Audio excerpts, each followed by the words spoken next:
Электрондық цифрлық қолтаңба. Және сертификат. Жақсы. Енді осы тапсырмасы бойынша сіздерге сұрақтар берген, сәйкестендіру қарай алыңыздар экранға. Бәрін қараңыздар. Бұл жерде сұрақтар берілген, сұрақтың жауабын табу арқылы сәйкестендіресіздер. Мен сұрақ оқайын жерден. Электрондық цифрлық қолтаңбаны қай сайттан аламыз? Стиль алғанына сәйкестендіру. Келесі қарап отырайық.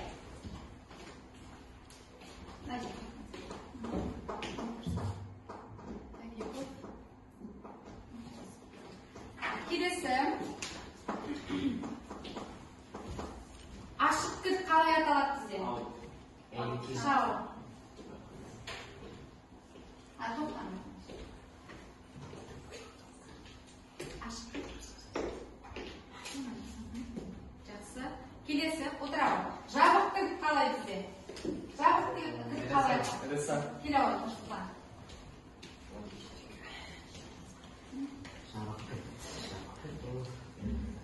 Жарайсың, отырау. ЭЦК алу тәсілдері неше түрі бар? Келе алған еміне.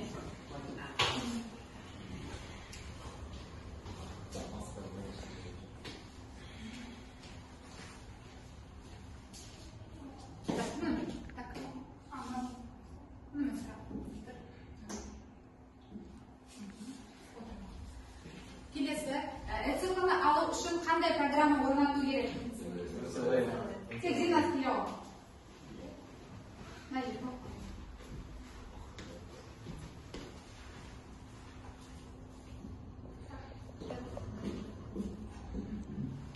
Келесін сертификат жабасың ба? ЭЦК сертификаты, бұл сертификат иесіне ЭЦК ашық кілтінің тиесілген растайтын құжат. Оны өзіңіз белгілеп жібере қояйын. Жақсы, рахмет. Әрі қарай, сабақ сіздерге түсінікті ме? Олай болса, жаңа тақырыбымызды бастайық. Дәптерлеріңізді ашыңыздар. Сабақтың тақырыбы электрондық үкімет, оқу мақсаты электрондық үкімет порталының функцияларын сипаттау. Дәптерлеріңізді ашып, жаза қойыңыздар. Оқулықта 235-ші бетте оқулықты ашып қойыңыздар.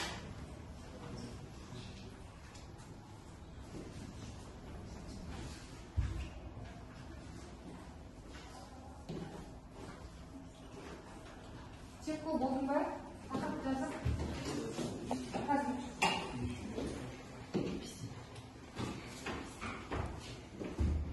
Болдық па жазып? Бар ма?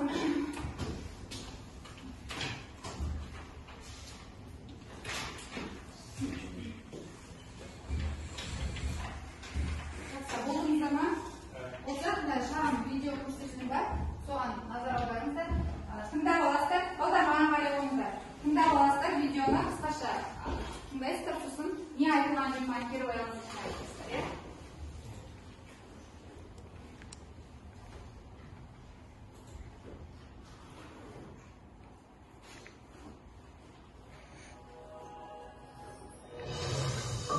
Назарларыңызда электрондық үкімет порталымен жұмыс жасау бойынша қысқа бейненұсқаулықтар курсын ұсынамыз. Электрондық үкімет порталы www.igov.kz мекен-жайы бойынша орналасқан. Сіз оның басты бетіндесіз. Портал әлемнің кез келген нүктесінен мемлекеттік органдардың қызметтерін интернет арқылы алуға мүмкіндік береді. Мәселен, сіз түрлі анықтамаларды, мекен-жай анықтамасын, жылжымайтын мүлік, зейнетақы аударымдары туралы анықтаманы ала аласыз. Некені, баланың тууын тіркеуге өтініш бере аласыз. Коммуналдық қызметтерді, айыппұлдарды, салықтарды төлей аласыз. Мемлекеттік органға электрондық өтініш жазып, заңдарды талқылауға қатыса аласыз. Экскурсымызды тіркелу үдерісінен бастағанды жөн көрдік. Порталда тіркелу үшін басты беттің жоғарғы жағындағы тіркелу бастырмасына басыңыз. Пайдаланушы келісімімен танысу жаңа пайдаланушыны порталда тіркеудің міндетті шарты. Бұл жерде тіркелу мен порталда жұмыс істеу шарттары көрсетілген. Мұқият оқып шығып, осы келісімнің шарттарымен таныстым және оларды қабылдаймын мәтіннің алдына белгі қойыңыз. Қызмет субъектісін жекеменшік заңды тұлғаны таңдаңыз. Сіздің мәліметтеріңіздің қажетті деңгейдегі қауіпсіздігін қамтамасыз ету мақсатында порталда тіркелудің екі түрі бар. Егер сіздің электрондық цифрлық қолтаңбаңыз болса, ЭЦК арқылы тіркелу. Егер ЭЦК болмаса, уақытша тіркелуді таңдайсыз. Уақытша құқықтарға ие болу арқылы сіз түрлі төлемдерді, салықтарды, айыппұлдарды, коммуналдық қызметтерді, байланыс қызметтерін және тағы басқаларын төлей аласыз. Баланы балабақшаға кезекке қоя аласыз. Алайда қызметтер алу тарихында, соның ішінде халыққа қызмет көрсету орталықтарында алған қызметтеріңіз тарихында рұқсатыңыз болмайды. Уақытша. Жақсы. Бұл видеода қандай мәліметтер айтылды? Қысқаша айтып кетсек. Екі порталының мүмкіндіктері, иә? Қандай мүмкіндіктері бар екен? Айдар, қандай мүмкіндіктері бар? Айыппұл төлей аламыз. Айыппұлдар, сосын Дилназ салықтар төлеуге болады. Жалпы олай өмірде қажет ететін ересек 18 жастан асқан адамдардың барлық міндеттерін орындауға болады. Қазір сондай өтпелер жасалған болады. Енді алдағы уақытта сіздерде уже оқу орнына барған кезде ЭЦП ключтерің арқылы запрос тастап әртүрлі толтырасыздар бұйырса. Сондай кезде қажет болады. Жақсы. Енді тақырыпты әрі қарай жалғастыратын болсақ, жұмыспен жұптық жұмыс, екі адамнан бірігіп жасасаңыздар. Экранға қарай қойыңыздар. Жұптық жұмыс. Мына жерде электрондық үкімет тақырыбы берілген, соны талқылайсыздар. Фокус әдісінде 4 дескриптор берілген, дескриптор. Балдар маған қараңыздар, дескрипторге қарап орындайсыздар. Электрондық үкімет деген тақырыпта, екі адамнан бірігіп жасасаңыздар болады. Екі жерде плакаттар берілген, соған отырып, екі адам жерден біріксеңіздер болады. Дескрипторге қарап отырып орындайсыз балдар, аламаңыздар.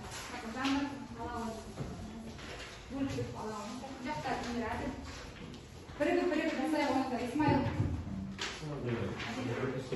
Так, мен мәселеге жасай.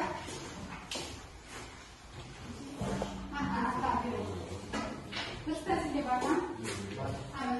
Сіздерді жүзек алды, бірігіп жасай оңыздар. Достар, неге дескрипторын алып қоймайсыздар осы бойынша? Яғни бірінші менің ойым, балдар қайда болса түсіндіріп жіберейін қысқаша. Балдар, менің ойым деген мысалы электрондық үкіметтің не екен? Айтып кетесіздер, одан кейін дәлел ретінде түсіндіріп кетесіздер, сосын мысалын келтіресіздер, төртіншісінде өз ойларыңызды қорытып айтасыздар. Уақыт қараймыз, дескрипторны қолдана отырып жасаймыз. Бірігіп нәтижеде бірге қойыңыздар. Кім істеп болып барар еді? Жақындап, орнынан тұрып орындасаңдар, орындастарыңдар.